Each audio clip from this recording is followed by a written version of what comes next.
I always remember the first time I saw William Hogarth's depiction of Gin Lane and Beer Street in his 1751 drawing. I was in a Year 9 history class and in awe at how disturbing and realistically different the London streets were. However, like most 13-year-olds, my interest was not followed up upon. It has only been the last couple of weeks that my interest in the artist that was William Hogarth has re-emerged. Before I explore his career as an artist in this video, I would like to preface that I am in no way, shape or form an art expert. In fact, I know very little about art and I'm using this video to learn more. Therefore, if I make any errors, please let me know in the comments. William Hogarth was born in 1697 to a lower middle class family living in London. His father had been an unsuccessful schoolmaster and writer who experienced periods of fortune but also debt, such as when he was imprisoned in Louvre for outstanding debts. William's childhood included experiences of both squalor and wealth, acting as an inspiration to his work later in life. To begin with, Hogarth worked as an apprentice engraver, where he began to produce his own designs. Despite never finishing his apprenticeship, his professional creativity was sparked. As a child, he was known to pass time by sketching the realities of London and metropolitan life. After this stint as an engraver, Hogarth enrolled at St Martin's Lane Academy in 1720 till its closure in 1724. After this, he enrolled in another drawing school in Covent Garden, which was run by Sergeant Pater to George I, Sir James Thornhill. Thornhill became an inspiration to Hogarth, especially his painting of St Paul's and Greenwich Hospital, which were both during his time running through his head. By 1729, Hogarth had eloped with his wife Jane Thornhill at Paddington Church. Jane was the daughter of James Thornhill. James did not support the marriage due to Hogarth's irrelevance as an artist at the time. Hogarth's work later swayed him to their side. The couple never had any children. During his time as an art student, Hogarth created many satirical art pieces, such as one called the emblematical print of the South Sea Scheme, which he drew in 1721 and was published from 1724. This piece explored the stock market crash of 1720, where many English people lost lots of money. In this drawing, he depicts people of Protestant, Roman Catholic, and Jewish faith gambling around a machine that looks like a merry-go-round that people are boarding. Similarly, other early works include satirical pieces on opera, masqueraders, and the management of British plays.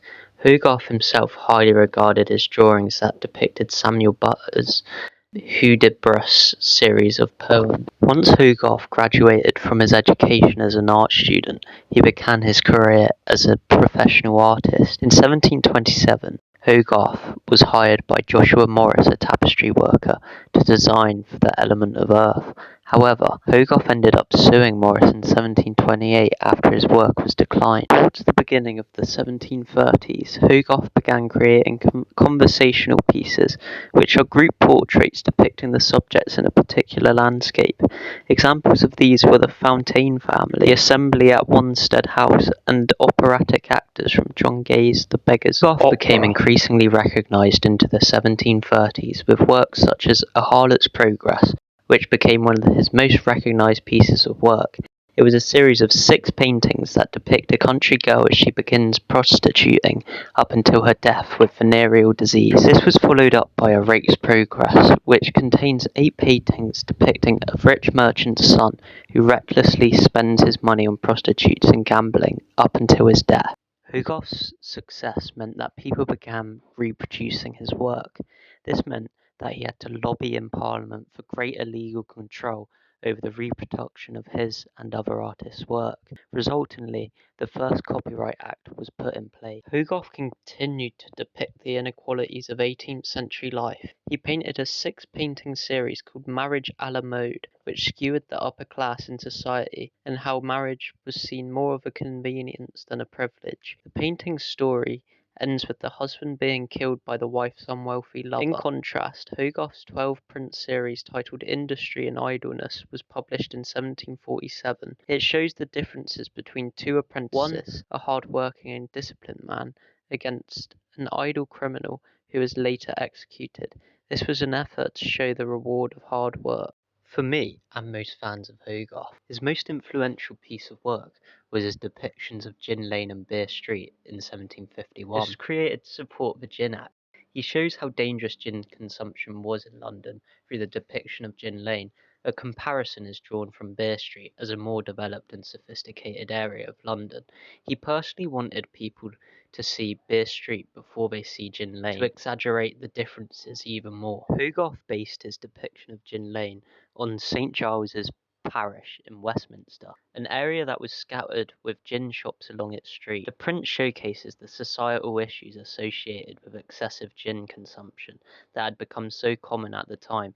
The scene of Gin Lane highlights high criminality levels, poverty, sickness, and starvation. Most prominently, the illustration centers around a mother with her breasts on display sat on the stairs. Her baby has fallen out of her arms over the railings.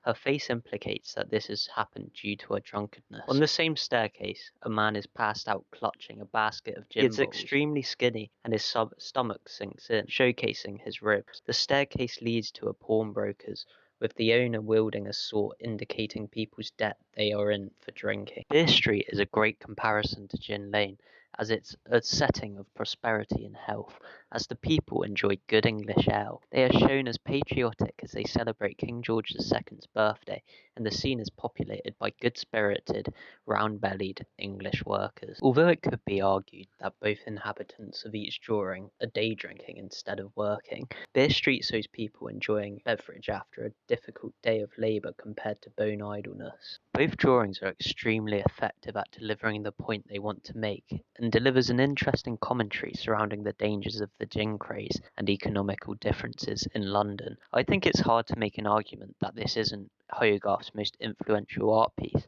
As I've already stated, I first saw this in a Year 9 history class, and it's stuck with me ever since. If a drawing that is over 3 centuries old can do that to a teenage boy, it is undeniably a powerful piece of art. William Hogarth died in October of 1764 at the age of 67. His works continued to influence artists throughout the world. Many plays and operas have been inspired by Hogarth, and his art has lived on in museums and books depicting his collections.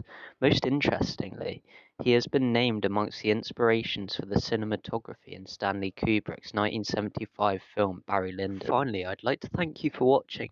As I already stated, my knowledge on art is not as robust as I wish it was, therefore I've made this video. It's been an opportunity to grow my knowledge surrounding the area. I hope you've enjoyed the video, and that if you want more, please subscribe.